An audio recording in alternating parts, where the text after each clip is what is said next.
আসসালামু আলাইকুম প্রিয় দর্শকবৃন্দ, ইনভেস্টমেন্ট মেন্টর কবির এবং আইএমকে ফিনটেক স্কুল চ্যানেলে আপনাকে স্বাগতম। এই চ্যানেল দুটিতে আমি এবং আমার টিম মেম্বার্সরা আপনাদের জন্য নিয়মিত লার্নিং ভিডিও বানিয়ে থাকি। যদি নতুন হয়ে থাকেন তাহলে এখনই চ্যানেল দুটিকে সাবস্ক্রাইব করুন এবং আমাদের সাথেই থাকুন। আজকে আমরা ডিএসসি এক্স ইন্ডেক্সের মুভমেন্ট নিয়ে আলোচনা করব, উইকলি কন্ডিশন নিয়ে আলোচনা করব। গত ৮ দিন আগে আমাদের চ্যানেলে আমরা মার্কেট কনটেক্সট নিয়ে একটা ভিডিও তৈরি করেছি। এই ভিডিওতে মার্কেট নিয়ে ডিটেইল অ্যানালাইসিস করা আছে।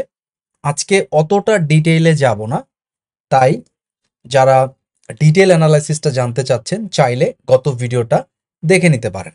স্ক্রিনে আপনি ডিএসসি এক্স ইন্ডেক্সের ডে চার্ট দেখতে পাচ্ছেন। এখানে ক্যান্ডেল এবং দুইটা মুভিং অ্যাভারেজ নেওয়া আছে। পার্পেল কালারের যে মুভিং অ্যাভারেজটা এটা হচ্ছে ইএমএ 9, গ্রিন কালারের যে মুভিং অ্যাভারেজ এটা হচ্ছে ইএমএ 21। এখানে যদি কেউ এমএ 10 এবং 20 ব্যবহার করেন তাতেও কোনো প্রবলেম নাই। আমরা যে জিনিসটা চোখেই দেখতে পাচ্ছি যে মার্কেট এই মুহূর্তে ইএমএ 9 এবং 21-এর নিচে অবস্থান করছে। আমরা গত ভিডিওটা যখন দিয়েছিলাম তখন মার্কেট এই জায়গাটায় ছিল, 25শে নভেম্বর অথবা 26শে নভেম্বর এই জায়গাগুলোতে ছিল, এবং তখন আমাদের মার্কেট ইএমএ 9 এবং ইএমএ 21-এর উপরেই অবস্থান করছিল। তো আমরা ওই ভিডিওতে বলেছিলাম যে মার্কেটকে যদি উপরে উঠতে হয় এখান থেকে সরাসরি উপরে উঠবে না, মার্কেট নিচে নামবে এবং এই জায়গাটাকে রিটেস্ট করে তারপরে উঠবে। তো আমরা দেখলাম যে এই সপ্তাহে মার্কেট আস্তে আস্তে এই রিটেস্ট জোনে অলরেডি ঢুকে গেছে, এবং এই জোনটা আমরা এঁকেছিলাম এই দুইটা লাইন দিয়ে নীল কালারের। তো আমাদের এই জোনটা ছিল 4825 থেকে 4939। আমরা বলেছিলাম যে মার্কেট এই জোনে রিটেস্ট করে তারপরে যদি উঠতে পারে দেন খুব ভালো হবে, অর্থাৎ মার্কেট রিটেস্ট করার শেষ করে এখান থেকে যদি উপরে উঠতে পারে তাহলে মার্কেটের জন্য বেটার হবে। টেকনিক্যালি আমরা একটা ভালো মুভমেন্ট পাবো, এবং উদাহরণ হিসাবে আমরা দেখিয়েছিলাম এর আগেও সেম ওয়েতে মার্কেট মুভ করেছিল। এখানে আপনি খেয়াল করেন মার্কেট প্রথমে এখান থেকে একটা মুভ দিল, তারপরে 10 এবং 20-এর উপরে উঠলো, তারপরে 10 এবং 20 মুভিং অ্যাভারেজের নিচে নামলো, নামার পর এখান থেকে মার্কেট কামব্যাক করে একটা ভালো মুভমেন্ট দিয়েছে গত মুভে জুলাই মাসে আমরা যেটা দেখেছি। এখন 6 মাস পরে আমরা কি সেরকম মুভ দেখতে পাবো কিনা, অর্থাৎ মার্কেট এই পজিশনটার মতোই মার্কেট প্রথম 10 এবং 20-এর উপরে উঠলো, এরপরে নিচে নামলো। এখন যদি এখান থেকে উঠতে পারে তাহলে আমরা গতবারের একটা পুনরাবৃত্তি দেখতে পাবো, কিন্তু এই ঘটনাটা যে ঘটবে এরকম গ্যারান্টি আমরা কেউ দিতে পারবো না। আজকে কোনো টেকনিক্যাল অ্যানালিস্টের পক্ষে এইটা বলা সম্ভব নয় যে মার্কেট এই জোন থেকে উপরে সত্যি সত্যি উঠতে পারবে নাকি এই জোন থেকে নিচে নেমে নতুন করে একটা লোয়ার লো দিবে। এই বিষয়টা গ্যারান্টি দিয়ে আমাদের কোনো অ্যানালিস্টের পক্ষে বলা সম্ভব নয়। এটা আসলে ইম্পসিবল একটা জিনিস, কারণ ভবিষ্যৎ দেখার ক্ষমতা কাউকে দেওয়া হয় নাই। এখন 100 জন অ্যানালিস্টের ভিতরে এমন হতে পারে যে 30 জন বলতেছে মার্কেট নিচে যাবে আর 70 জন বলতেছেন যে মার্কেট উপরে যাবে। যে কোনো একটা গ্রুপ জিতবে, কিন্তু 100% জেতার কোনো সুযোগ নাই। আবার এই 30 জন যারা বলল যে উপরে যাবে, মার্কেট যদি সত্যি সত্যিই উপরে যায়, এর মানে এই নয় যে এই 30 জন যতবার যত কিছু প্রিডিক্ট করবে সবকিছুই সঠিকভাবে কাজে লাগবে, ব্যাপারটা তা না। এর পরবর্তী কোনো একটা অকেশনে এই 30 জন হয়তোবা একটা প্রিডিকশন দিবে যেটা হবে না। এটা দিয়ে বোঝাতে চাচ্ছি যে এখানে 50-50 চান্স, প্রবাবিলিটির খেলা, হতেও পারে নাও হতে পারে। এখন একজন অ্যানালিস্ট বারবার যে সঠিক প্রিডিকশন দিবে এরকম কোনো কারণ নাই। তো এই জন্যই আমরা বারবার বলি যে প্রিডিকটিভ অ্যানালাইসিস করে কোনো লাভ নাই, কারণ প্রিডিকশন সবসময় কাজ করবে না। এই জায়গাটায় মার্কেট এখান থেকে কারেকশন করে উপরে উঠছে, এটা একটা প্যাটার্ন। এখন এরকম যদি করতে পারে এটা খুব ভালো কথা, এটা হলে মার্কেটের জন্য খুব ভালো হবে, কিন্তু সত্যি সত্যি সেটা হবে এই গ্যারান্টি দিয়ে আমরা কেউই সেটা এই মুহূর্তে বলতে পারছি না। যদি সেটা না পারি তাহলে আমাদের করণীয় কি হতে পারে এই বিষয়গুলো আমরা এখন আলোচনা করব। অর্থাৎ প্রাইস অ্যাকশন দিয়ে বলতে গেলে আমরা যেটা আগেও বলেছি গত সপ্তাহে, যে আমরা চাই মার্কেট এই জোনটাকে টাচ করুক, করে এখান থেকে কামব্যাক করুক উপরের দিকে। সেটা হওয়ার রাস্তায় আমরা অর্ধেক রাস্তা পেরিয়েছি। সেটা হচ্ছে আমরা যে কারেকশনটা চাচ্ছিলাম সেই কারেকশনটা আমরা পেয়েছি। এই জোনের ভিতরেই কারেকশনটা হচ্ছে। এখন আমরা চাই মার্কেট এই জোনের সাপোর্ট নিবে এবং এখান থেকে অবিলম্বে মার্কেট কামব্যাক করবে। সেটা যদি করে তাহলে আমরা একটা বুলিশ মুভমেন্টের দেখা পাবো। আমরা বলবো আমরা একটা নতুন করে একটা বুলিশ মুভমেন্ট, একটা বুলিশ সেন্টিমেন্ট পাবো। কিন্তু সেটা না করে মার্কেট যদি এই জোনটাকে ভেঙে নিচে নেমে যায় এবং আমরা যদি এই যে সাপোর্টটা, এই সাপোর্টটাকে যদি নিচে ভাঙতে দেখি, তাহলে কিন্তু মার্কেট মানে নতুন করে একটা নতুন করে ডাউন ট্রেন্ডের যে শুরু, সেটা কিন্তু আমরা দেখতে পাবো। এখন কোনটা ঘটবে? এখান থেকে এই বক্স থেকে সাপোর্ট নিয়ে উপরে উঠবে, নাকি এই বক্স ভেঙে নিচের দিকে যাবে? এটা শুধুমাত্র সময় বলে দিতে পারবে যে আসলে কি হচ্ছে। এই মুহূর্তে আমাদের পক্ষে প্রিডিক্ট করে এটা বলার কোনো সুযোগ নাই যে মার্কেট এটা ভেঙে নিচে যাবে নাকি মার্কেট ভেঙে উপরে উঠে যাবে। এইটা আমরা আসলে কেউ জানি না। তবে হ্যাঁ, এই মুহূর্তে আমাদের করণীয় কি মোমেন্টামের আসপেক্টে, সেটা আমরা আলোচনা করতে পারি। দর্শক, যেহেতু মার্কেট তার মুভিং অ্যাভারেজ 10-20 অথবা 9-21-এর নিচে অবস্থান করছে, এই মুহূর্তে আমাদের উচিত ট্রেডিং না করা। অর্থাৎ যারা শর্ট টার্ম ট্রেডিং করি, যারা তেমন কোনো ফান্ডামেন্টাল অ্যানালাইসিস করি না বা করতে পছন্দ করি না, যারা টেকনিক্যাল চার্টের উপর নির্ভর করে T+2 বা শর্ট টার্মের বা 1 সপ্তাহ, 2 সপ্তাহ, 3 সপ্তাহ বা 1 মাস, 2 মাস, 3 মাস মেয়াদে বা মোমেন্টাম ট্রেডিং করার চেষ্টা করি। ইনফ্যাক্ট যারা ট্রেডিং করার চেষ্টা করি এবং ট্রেডিং এর জন্য যারা ফান্ডামেন্টাল অ্যানালাইসিস, ভালো কোম্পানি, এই বিষয়গুলোকে অত বেশি গুরুত্ব দেই না, তাদের উচিত হবে মার্কেট যতক্ষণ পর্যন্ত মুভিং অ্যাভারেজ 10 এবং 20-এর উপরে না আসতেছে, এই জায়গাগুলোতে যতক্ষণ পর্যন্ত মার্কেট না যাচ্ছে, ততক্ষণ পর্যন্ত আমাদের ট্রেডিং অ্যাক্টিভিটি টোটালি বন্ধ রাখা উচিত। মার্কেট কন্টেস্ট যেদিন পজিটিভ হবে সেদিন আমরা ট্রেড করব, তার আগ পর্যন্ত আমরা ওয়েট করব, ক্যাশ নিয়ে বসে থাকবো। এই হচ্ছে ট্রেডারদের করণীয়। প্রিয় দর্শকবৃন্দ, আমরা বিশ্বাস করি ক্যাপিটাল মার্কেটে সাকসেস পাওয়ার জন্য জানার বা জ্ঞান অর্জনের বিকল্প কোনো পদ্ধতি নেই। তাই আমাদের চ্যানেলের পক্ষ থেকে আমরা 2টি কোর্স অফার করছি। Essentials of stock investing and trading নামে বেসিক টু ইন্টারমিডিয়েট লেভেলের একটা কোর্স আমরা অফার করছি। এই কোর্সে আপনি বেসিক টু ইন্টারমিডিয়েট লেভেলের ফান্ডামেন্টাল এবং টেকনিক্যাল অ্যানালাইসিস জানতে পারবেন। যারা একেবারেই নতুন তাদের জন্য আমরা এই কোর্সটি রেকমেন্ড করি। এছাড়াও মাস্টার দ্য মার্কেট নামে আমাদের অ্যাডভান্স লেভেলের আরেকটি কোর্স আছে। যারা বেসিক টু ইন্টারমিডিয়েট লেভেলের স্টক ইনভেস্টিং এবং ট্রেডিং অর্থাৎ ফান্ডামেন্টাল বা টেকনিক্যাল সম্পর্কে জানেন, তারা চাইলে অ্যাডভান্স লেভেলের মাস্টার দ্য মার্কেট কোর্সে জয়েন করতে পারেন।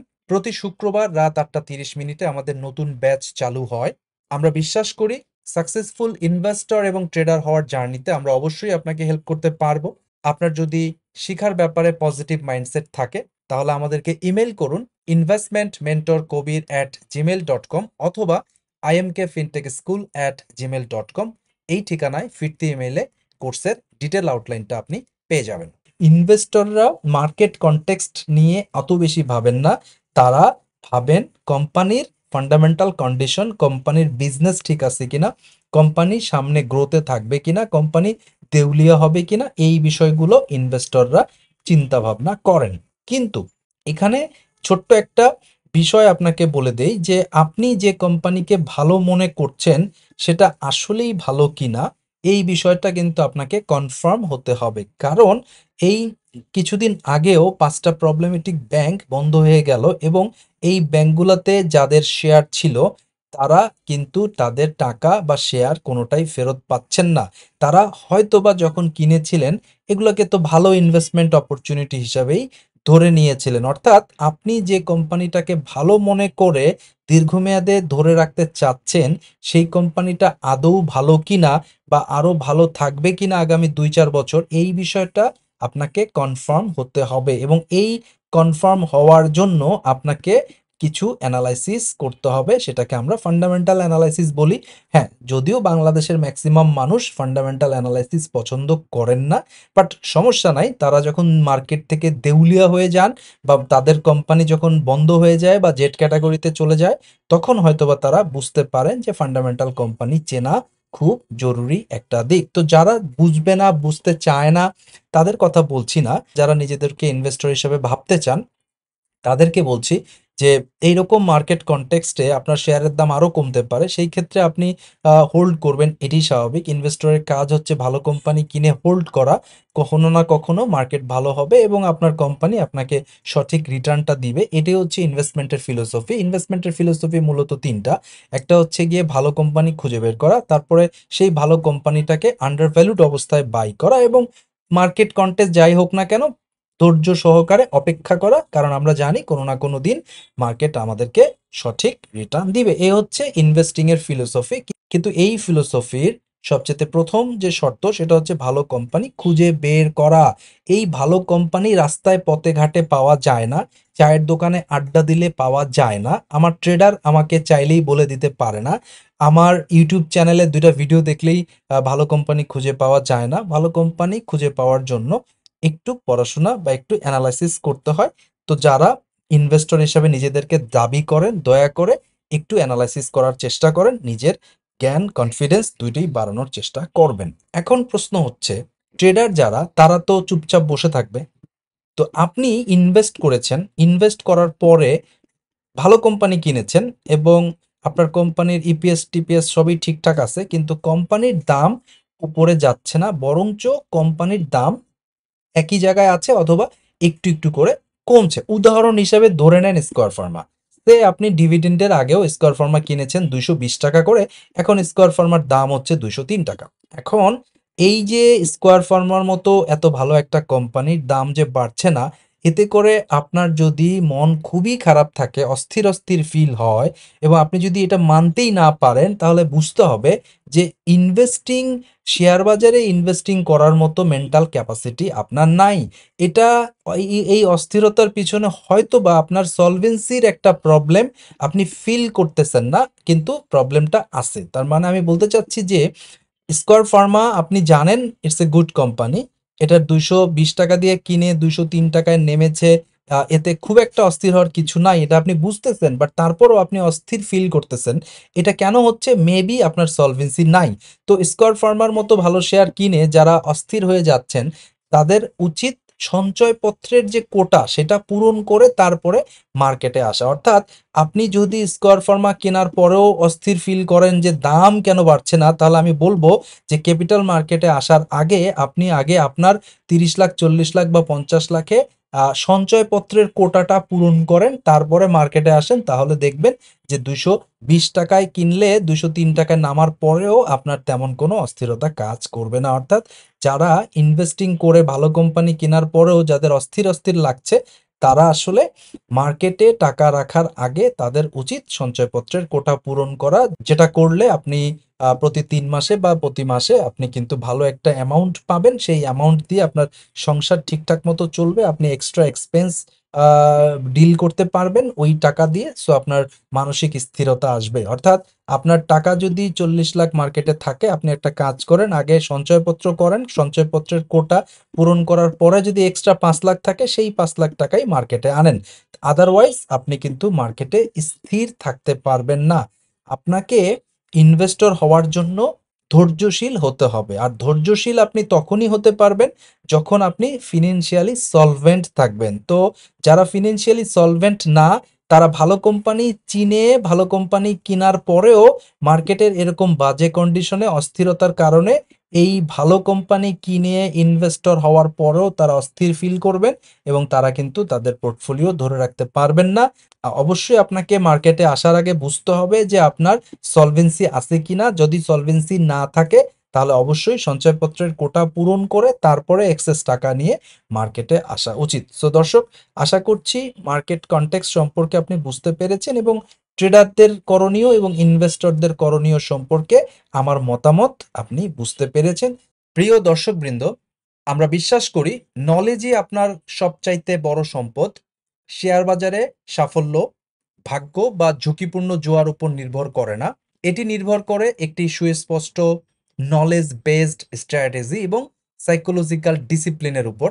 তাই আমাদের চ্যানেলের পক্ষ থেকে মোমেন্টাম ট্রেডিং এবং ইনভেস্টিং এর উপর 1-to-1 মেন্টরশিপ প্রোগ্রাম আমরা চালু করেছি। যারা মোমেন্টাম ট্রেডিং অথবা মোমেন্টাম ইনভেস্টিং শিখতে চাচ্ছেন তারা চাইলে 1-to-1 মেন্টরশিপ প্রোগ্রামে জয়েন করতে পারেন। এই মেন্টরশিপ প্রোগ্রামটি আমরা 3টি ফেজে কমপ্লিট করব। প্রথম ফেজে আপনাকে মোমেন্টাম মাস্টার কোর্সটি করানো হবে। এরপর আপনি অল্প পরিমাণ টাকা নিয়ে মার্কেটে কিছু ডেমো ট্রেড করবেন। সেই ডেমো ট্রেডে যে ভুল ভ্রান্তিগুলো হবে সেগুলো নিয়ে আমরা একটা রিভিউ ক্লাস নিব। এরপর আপনার ভুলগুলো সংশোধন হয়ে গেলে আপনি মার্কেটে রিয়েল মানি নিয়ে ট্রেড করতে যাবেন এবং 30 থেকে 40টা রিয়েল ট্রেড করবেন। তারপরেও যদি আপনার ভুল ভ্রান্তি থাকে তাহলে সেগুলো আমরা অ্যাডজাস্টমেন্ট করে দিব অ্যাডজাস্টমেন্ট ক্লাসে। এরপর আপনি মার্কেটে নিজে নিজে কনফিডেন্টলি মোমেন্টাম ট্রেডিং এবং মোমেন্টাম ইনভেস্টিং করার জন্য পুরোপুরি প্রস্তুত হবেন বলে আমরা বিশ্বাস করি। মার্কেট যদি আপ ট্রেন্ডে থাকে এটা 3 মাসেই কমপ্লিট হবে, কিন্তু মার্কেট যদি কারেকশন মোডে থাকে তাহলে হয়তোবা এই প্রোগ্রামটি শেষ হতে 6 মাস পর্যন্ত সময় লাগতে পারে। দর্শক, আপনি যদি সত্যি সত্যি নিজের উপর আস্থা রেখে কনফিডেন্টলি নিজে নিজে অপরের উপর নির্ভর না হয়ে সাকসেসফুলি মোমেন্টাম ট্রেডিং অথবা মোমেন্টাম ইনভেস্টিং করতে চান তাহলে এখনই আমাদের 1-to-1 মেন্টরশিপ প্রোগ্রামে জয়েন করার জন্য ইমেল করুন imkfintechschool@gmail.com অথবা investmentmentorkobir@gmail.com। এই ঠিকানায় ফিরতি ইমেলে মেন্টরশিপ প্রোগ্রামের বাকি ডিটেইলগুলো দিয়ে দেওয়া হবে। এখানে যা কিছু বলেছি প্রত্যেকটি কথাই আমার ব্যক্তিগত মতামত হিসাবে গণ্য করবেন। আল্টিমেটলি টাকা আপনার, লাভ আপনার, লস আপনার, তাই দিন শেষে ডিসিশনটা আপনাকেই নিতে হবে। আপনাদের সকলের উজ্জ্বল ভবিষ্যৎ কামনা করে আজকে আমি এখানেই বিদায় নিচ্ছি। সবাই ভালো থাকবেন। আল্লাহ হাফেজ।